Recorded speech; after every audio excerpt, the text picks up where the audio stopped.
ಗೌಡ್ರು ಆಗಿ ನಾನು ಹುಟ್ಟಿದ್ದು, ನನ್ನ ತುಳಿಯೋಕ್ಕೆ ಟ್ರೈ ಮಾಡಿದ್ರು ಹಾಗೆ ಹೀಗೆ ಅಂತ.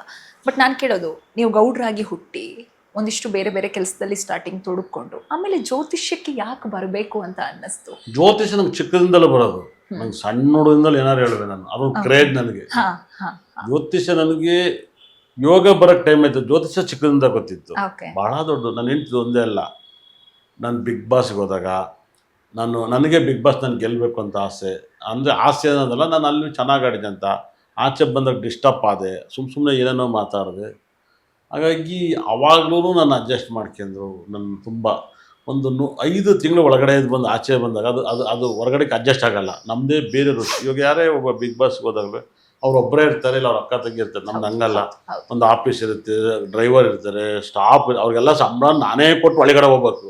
ಈಗ ಎಷ್ಟು ದೊಡ್ಡ ಕಷ್ಟ ಅಂತ ಅದೆಲ್ಲ ಗೊತ್ತು. ಅಂಥ ಟೈಮಲ್ಲಿ ಅವಾಗ ಸುಮ್ಮನೆ ನಾನು ಇನ್ನೇನಾರು ಮಾತಾಡುವೆ, ಪಾಪ ಸುದೀಪ್ ಅವ್ರ ಬಗ್ಗೆ ನಾನು ಏನಾರು ಮಾತಾಡುವೆ, ಮತ್ತು ಬಿಗ್ ಬಾಸ್ ಬಗ್ಗೆನೇ. ಆವಾಗಲೂ ನನ್ನ ಹೆಂಡ್ತಿ ಮನೆಯಲ್ಲಿ ಯಾಕೆ ಹಿಂಗೆ ಮಾತಾಡ್ತೀರಾ, ಅವ್ರು ನಿಮ್ಗಿಂತ ದೊಡ್ಡವರು, ತುಂಬ ನಿಮ್ಗೆ ಸಪೋರ್ಟ್ ಮಾಡಿದ್ದಾರೆ ಸುದೀಪ್ ಅವರು, ನಮಗೆ ಗೊತ್ತು ಆಚೆಯಿಂದ, ನಿಮ್ಗೆ ಗೊತ್ತಿಲ್ಲ, ತುಂಬ ಸಪೋರ್ಟ್ ಮಾಡಿದ್ದಾರೆ ಅಂತೆಲ್ಲ ನನಗೆ ಬುದ್ಧಿ ಹೇಳೋರು. ಆದರೆ ಈಗೀಗ ನನಗೆ ಅರ್ಥ ಆಗ್ತೈತೆ, ನಾನು ಅವಾಗ ಎಕ್ಸಾಕ್ಟಲ್ಲಿ ಏನೇನೋ ಮಾತಾಡ್ಬಿಟ್ಟಿದ್ದೀನಿ ಅಂತ ಈಗ ಅನಿಸುತ್ತೆ. ಈಗ ಇಲ್ಲ, ನಾವು ಅಷ್ಟು ದಿವಸ ಇದ್ದಿದ್ದೇ ಒಂದು ಅದೃಷ್ಟ ಅಂತ ಅನ್ಕೋಬೇಕು. ಎಲ್ಲರೂ ಬಿಗ್ ಬಾಸ್ಗೆ ಹೋಗೋಕ್ಕಾಗಲ್ಲ, ಸಾಕಷ್ಟು ಜನ ಇದ್ದಾರೆ. ಅದರಲ್ಲಿ ನಮ್ಮ ಪುಣ್ಯಕ್ಕೆ ಮೊದಲನೇ ವರ್ಷದಿಂದಲೂ ಕರೀತಾ ಇದ್ರು ನನ್ನ. ಪಾಪ ಸುದೀಪ್ ಅವರೆಲ್ಲ ಬಿಗ್ ಬಾಸ್ ಟೀಮ್ ಕರೆಯೋರು. ಬಿಗ್ ಬಾಸ್ ಸುದೀಪ್ ಅವರು ಒಳಗಡೆ ಚೆನ್ನಾಗಿ ನೋಡ್ಕೊಂಡಿದ್ದಾರೆ. ಆದರೆ ನಾವು ಮಾತಾಡಬೇಕಾದ್ರೆ ಎಲ್ಲ ಟೈಮಲ್ಲೂ ಸತ್ಯ ಒಪ್ಕೊಳಕ್ಕಾಗಲ್ಲ, ಎಲ್ಲ ಟೈಮಲ್ಲೂ ಸುಳ್ಳು ಒಪ್ಕೊಳಕ್ಕಾಗಲ್ಲ. ಬಿಗ್ ಬಾಸ್ ಹೋಗೋ ಮುಂಚೆ ನಿಮ್ಗೂ ಸುದೀಪ್ ಸರ್ಗೂ ಮಾತುಕತೆ, ಕನೆಕ್ಷನ್, ಮೀಟ್ ಮಾಡೋದು ಎಲ್ಲಾದ್ರೂ? ಇಲ್ಲ, ನಾನು ಒಂದು 2 ಸಾರಿ PN ಸತ್ಯರ ಜೊತೆ ಹೋದಾಗ ಅವ್ರು ನೋಡಿದ್ದೆ, ಮಾತಾಡ್ಸಿಲ್ಲ. ನಂಗೆ ಗೊತ್ತಲ್ಲ, ಅವ್ರ ಬಗ್ಗೆ ಗೊತ್ತಿತ್ತು. ಒಳಗಡೆ ಚೆನ್ನಾಗೂ ನೋಡ್ಕೊಂಡ್ರು. ಆದ್ಮೇಲೆ ಅವ್ರ ಪಾಡಿಗೆ ಅವರಿದೆ, ನಮ್ಮ ಪಾಡಿಗೆ ನಾನಿದ್ದೀನಿ. ಹಾಗಾಗಿ ಇದ್ರೆ ನಂದೇ ತಪ್ಪಿರ್ಬೋದು, ಯಾರದೇ ತಪ್ಪಿರಲ್ಲ, ಯಾರ್ದು ತಪ್ಪಿರಲ್ಲ, ಮಾಡದೇ ಇರೋರು ಯಾರು ಇಲ್ಲ. ಹಾಗಾಗಿ ನಾವು ಬೇಡದಿರೋದು, ನಮ್ಗೆ ಪಾಪ 150 ದಿವಸ ಅನ್ನ ಹಾಕಿದ್ದಾರೆ, ಅವ್ರೇನು ಬಲವಂತ ಮಾಡಲ್ಲ, ಕರೆಯೋದು ಅವ್ರ ಇಷ್ಟ. ಹೋದ್ಮೇಲೆ ಅದು ಹೋಗೋದು. ಪಾಪ ಕರೀತಾರೆ. ನಾನು ಫಸ್ಟ್ನೇ ವರ್ಷದಲ್ಲಿ ಕರೆಯೋರು. 3-4 ಸರಿ ಮೀಟಿಂಗ್ ಮಿಸ್ ಆಗಿ ಕ್ಯಾನ್ಸಲ್ ಮಾಡುವೆ, ನನಗೆ ಆಗಲ್ಲ ರೀ ಅಂದ್ರೆ ನಾನು. ಹಾಗಾಗಿ ಇಸ್ ಬೆಟರ್ ಆಪ್ಷನ್. ನನಗೂ ಒಳ್ಳೆ.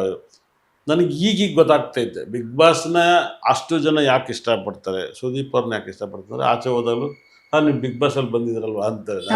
ನನಗೆ ಜ್ಯೋತಿಷದಿಂದ ಅಲ್ಲಿಗೆ ಹೋಗಿದ್ದೀನಿ. ಬಿಗ್ ಬಾಸ್ ಅಲ್ಲಿ ನಿಮ್ದೊಂದು ಡೈಲಾಗ್ ಸಖತ್ತಾಗಿ ಫೇಮಸ್ ಆಯ್ತು, ಯಾವ್ದು ನೆನಪಿದ್ಯಾ? ನೆನಪಿದೆ ಅಣ್ಣ, ಸಖತ್ತಾಗಿ ಮಾಡ್ತೀಯ ಕಣಣ್ಣ, ಕಲಾವಿದ ಕಾಣ, ಸೂಪರ್ ಕಾಣ, ಇದೆಲ್ಲ ಸಖತ್. ಆಮೇಲೆ ಬಿಗ್ ಬಾಸ್ ಚೆನ್ನಾಗಿ ನಾನಂತೂ ಚೆನ್ನಾಗಿ ಮಾಡ್ಕೊಟ್ಟೆ. ತುಂಬಾ ಚೆನ್ನಾಗಿ ಮಾಡಿದ್ರಿ. ತುಂಬಾ ಆಕ್ಚುಲಿ ನೀವು ಒಳಗಡೆ ಇದ್ದಷ್ಟು ದಿನನೂ ಜನ ತುಂಬಾ ನಗ್ತಾ ಇದ್ರು.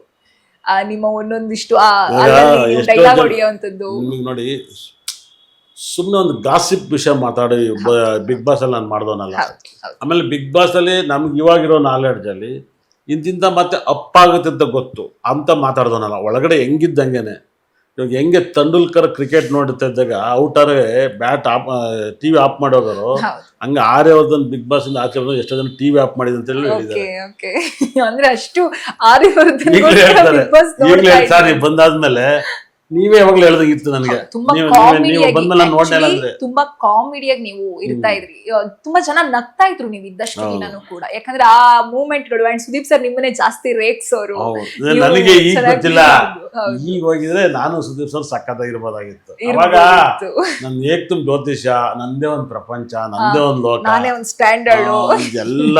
ಇವಾಗ ಹಂಗಲ್ಲ, ಅಲ್ಲಿ ಹೋಗಿದೀವಿ, ಎಲ್ಲ ರಚಿಸ್ಬೇಕು, ಅಷ್ಟು ಕಲಿಬೇಕು, ಬೇರೆದೆಲ್ಲ ಕಟ್ಟಿ ಮುಟ್ಟಿ ಸೈಟಿಗೆ ಇಡು ಅನ್ಬೇಕಾಯ್ತು. ಬಿಗ್ ಬಾಸ್ ಹೋಗಿ ಬಂದ ಮೇಲೆ ನಿಮ್ಮಲ್ಲಿ ನೀವ್ ಏನಾದ್ರೂ ಒಂದು ಚೇಂಜಸ್ ಮಾಡ್ಕೊಂಡಿರೋದಿದ್ರೆ ಏನದು? ಏನಿಲ್ಲ, ಇನ್ನೂ ಕೆಟ್ಟೋಗಿದ್ದೀನಿ. ಇನ್ನೂ ಕೆಟ್ಟೋಗಿದ್ದೀರಾ? ಕೆಟ್ಟೋಗಿದ್ದೀನಿ, ಪಕ್ಕ ಕೆಟ್ಟೋಗಿದ್ದೀನಿ. Okay okay. ಜ್ಯೋತಿಷ್ಯದ ಬಗ್ಗೆ ಮಾತಾಡ್ತಾ ಇದ್ದೆ ನಾನು. ನಿಮ್ಮ ಜ್ಯೋತಿಷ್ಯದ ಗುರುಗಳು ಯಾರು? ನಾನೇ ನೀವೇ ಕಲ್ತ್ಕೊಂಡು. ನನಗೆ ನಿಜವಾದ ಗುರು ತೆಂಡೂಲ್ಕರ್. ಯಾವಾಗಲೂ ಹೇಳ್ತೀನಿ, ನಂಗೆ ತೆಂಡೂಲ್ಕರ್ ಅಂದ್ರೆ ತುಂಬಾ ಇಷ್ಟ. ನಾನು ಬೇಕಲ್ಲಿದ್ದಾಗ ಅವಾಗೆಲ್ಲ TV ಇರ್ನಲ್ಲ, ಬೇಕಿರ್ಲಿ ಎಲ್ಲೋ ಯಾರ್ದೋ ಮನೆ ಒಂದು ಬೇಕ್ರಿ, ಎಲ್ಲ ಬೇಕ್ರಿ ಹುಡುಗರು ಕುತ್ಕೊಂಡು ನೋಡೋದು. ಮಾವಳಿಲಿ ಹೆಂಗಾರ ಬೇಕ್ರಿ, ಬೇಕ್ರಿ. ಮೋನ ಕ್ರಿಕೆಟ್ ನೋಡೋರು. ಹಾ ಮಾವಳಿಲಿ ಒಬ್ರು ಅಯ್ಯಂಗಾರ ಬೇಕಲ್ಲಿ ನಾವು ಅವ್ರು ನಮ್ಗೆ ಏನು ಅಂತಾರಲ್ಲಪ್ಪ. ಹಾ ಅಯ್ಯೋ ಒಂದು 10 ಜನ ಅವ್ರ ಮೇಲೆ ಮಂಕಿ ಕುತ್ಕೊಂಡು ರಾತ್ರಿ ನ್ಯೂಜಿಲೆಂಡ್ ಸೌತ್ ಆಫ್ರಿಕಾ ಮತ್ತೆ 3 ಗಂಟೆ ರಾತ್ರಿ ಮುಗಿಯೋದು. ಓಕೆ ನಂದು ಯಾವ್ದೋ ಬೇಕ್ರಿ ನಂದು ಆ ಬೇಕ್ರಿಲ್ಲ ಓಕೆ ಏನು ಅಂತ ಟಿವಿ ರಿಮೋಟ್ ಕೊಡೋರು. ಇವತ್ತು ನಗು ಬರುತ್ತೆ ನಮ್ಗೆ.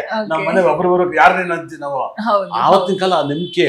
ಹೌದು ಅವ್ನು ಚಂದ್ರ ಅಂತ ಹೊಸಕೆರೆ ಕಾಸಲ್ಲಿ ಬೇಕ್ರಿ ಇಟ್ಟಿದ್ದಾನೆ. ಹೊಸಕೆರೆ ಕಾಸಲ್ಲಿ ಚಂದ್ರ ಅಂತ ಈಗ್ಲೂ ಹಾ. ಅವ್ರ ಹೆಂಡತಿ ಗಿರ್ಜಾ ಅಂತ ಕಿಮ್ಸಲ್ಲಿ ಡ್ಯೂಟಿ ಮಾಡ್ತಾರೆ. ನಮ್ಮ ಮಿಸ್ಸಸ್ ಜೊತೆಲೆ ಮಾಡ್ತಾರೆ. ಓಕೆ ನಾವಿಬ್ರು ಒಳ್ಳೆ ಫ್ರೆಂಡ್ ಮುಂಚೆನೆ ಚಂದ್ರ ನಾನುವೆ. ಹಾ ಆಮೇಲೆ ಗೊತ್ತಾಯ್ತು ನಮ್ಮ ಮಿಸ್ಸಸ್ ಅವ್ರ ಮಿಸ್ಸಸ್ ಒಳ್ಳೆ ಫ್ರೆಂಡ್ ಅಂತ. ಓಕೆ ಓಕೆ ಒಂಥರ ಹಾ ಅವನು ನನ್ನ ಕ್ರಿಕೆಟ್. ಆಮೇಲೆ ಒಂದು ಬಾಡಿಗೆ ಟಿವಿ ತರೋದು. ನಾನು ಹೋಗಂತ ಬೇಕ್ರಿ ನಾನೊಂಥರ CM ಇದ್ದಂಗೆ ಎಲ್ಲ ಬೇಕ್ರಿ ಹುಡುಗರು ಕೆಲಸ ಸೇರ್ಸೋದು ಹುಡುಗಿ ಕೊಡೋದು. ಟಿವಿ ಹಾಕ್ಬಿಟ್ಟು 50 ರೂಪಾಯಿ ಏನೋ ಬಾಡಿಗೆ. ನಾವು ಅವಾಗ ಮ್ಯಾಚ್ ನೋಡೋದು ಕುತ್ಕೊಂಡು. ಟಿವಿ ಬಾಡಿಗೆ ತಂದು ನಾವು ಮ್ಯಾಚ್ ನೋಡುವ. ಓಕೆ ಇಂಥ ಮ್ಯಾಚ್ ಹಿಂಗೆ ತಂಡೂಲ್ಕರ್ 100 ಹೊಡಿಬೇಕು ಈ ತರ ಆಡ್ಬೇಕಂತ ಆಸೆ. ಅಲ್ಲಿಂದ ಟೇಕಪ್ ಆಯ್ತು. ಸಬ್ಜೆಕ್ಟ್ ಟೇಕಪ್ ಆಗಿ ಇವಾಗ ಪ್ರಿಡಿಕ್ಷನ್ ಮಾಡಕ್ ಸ್ಟಾರ್ಟ್ ಮಾಡಿದ ಹೆವಿ ಆಗಿ ಇವಾಗ ಒಂಥರ ಡೈಮಂಡ್ ಆಗ್ಬಿಟ್ಟಿದೆ.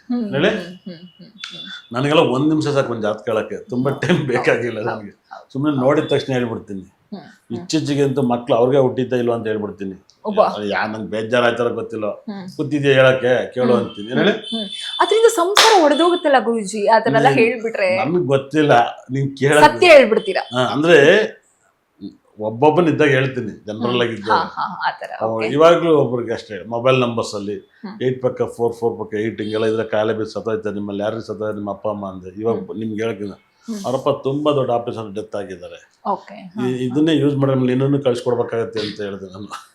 ಓಕೆ ಅಂದ್ರೆ ಮೊಬೈಲ್ ನಂಬರ್ಸ್ ಗಳು ನಮ್ಮ ಲೈಫ್ ಅಲ್ಲಿ ಅಷ್ಟು ಸ್ಟ್ರಾಂಗ್ ಮೊಬೈಲ್ ನಂಬರ್ ನಮ್ಮನ್ನ ಉದ್ಧಾರ ಮಾಡ್ತವೆ, ಹಾಳು ಮಾಡ್ತವೆ. ಮನೆ ವಾಸ್ತು ಮೇಡಮ್ ಬರ್ಕೊಡ್ತೀನಿ. ವರ್ಲ್ಡ್ ಅಲ್ಲಿ ಒಬ್ರು ವಾಸ್ತು ಬಗ್ಗೆ ಗೊತ್ತಿಲ್ಲ. ಸುಮ್ಮನೆ ಮಗ್ಗಿ ಹೇಳ್ತಾರೆ. ನನಗೆ ಗೊತ್ತಿರೋ ಪ್ರಕಾರ ನನಗೆ ಹೇಳಕ್ ಟೈಮ್ ಇಲ್ಲ. ಇದನ್ನೆಲ್ಲನೂ ದೊಡ್ಡ ಕನಸು.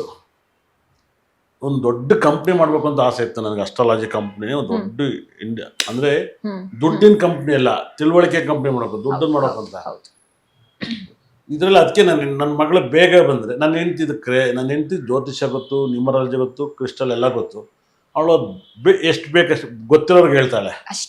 ನನ್ನ ಮಗಳನ್ನ ಒಂದು ದೊಡ್ಡ ಅವಳು ಏನಾಗ್ತಿಲ್ಲ ಗೊತ್ತಿಲ್ಲ. ನನ್ನ ಸಬ್ಜೆಕ್ಟ್ ನನ್ನ ಮಗಳಿಗೆ ಹೇಳ್ಕೊಡ್ಬೇಕು ಅಂತ ಆಸೆ ಇದೆ. ಅವಳು ಇದನ್ನೇ ಮಾಡ್ಬೇಕು ಅಂತ ಆಸೆ. ಹೌದು. ಇನ್ನು ನೀವ್ ಹೇಳ್ತಾ ಇದ್ರಿ ನಂಬರ್ಸ್ ಲೈಫ್ ಅಲ್ಲಿ ತುಂಬಾ ಸ್ಟ್ರಾಂಗ್ ಆಗಿ ಇಂಪ್ಯಾಕ್ಟ್ ಆಗುತ್ತೆ ಅಂತ. ನಿಮ್ಮ ಲೈಫ್ ಅನ್ನ ಲಕ್ಕಿ ನಂಬರ್ ಯಾವ್ದು? ನನ್ನ ಲಕ್ಕಿ ನಂಬರ್ 24. ಓಕೆ. ನೀವು ಹೇಗೆ ಮೊಬೈಲ್ ನಂಬರ್ ಅಲ್ಲೆಲ್ಲ 24 ಇಸ್ಕೊಂಡಿದ್ದೀರಾ? ಕಾರ್ ಆತರ 24 ಅಲ್ಲ, ಡೇಟ್ 24 ಏನಾದ್ರೂ ಒಳ್ಳೆ ಕೆಲಸ ಮಾಡ್ಬೇಕಂದ್ರೆ 24 ಡೇಟ್ ಅನ್ನ ಜಾಸ್ತಿ 99% 24/6 ಮಾಡ್ತೀನಿ. ಓಕೆ. ಹಾಗಾಗಿ ನಾನು ಆಮೇಲೆ ಕುಂಡ್ಲಿಗಳ ಮ್ಯಾಚ್ ಮಾಡ್ತೀನಿ. ಕುಂಡ್ಲಿ ದಶೆ ಭಕ್ತಿಗಳು ಮ್ಯಾಚ್ ಮಾಡ್ತೀನಿ. ಅದು ರೇರು ಅದೆಲ್ಲ ಮಾಡ್ತೀನಿ.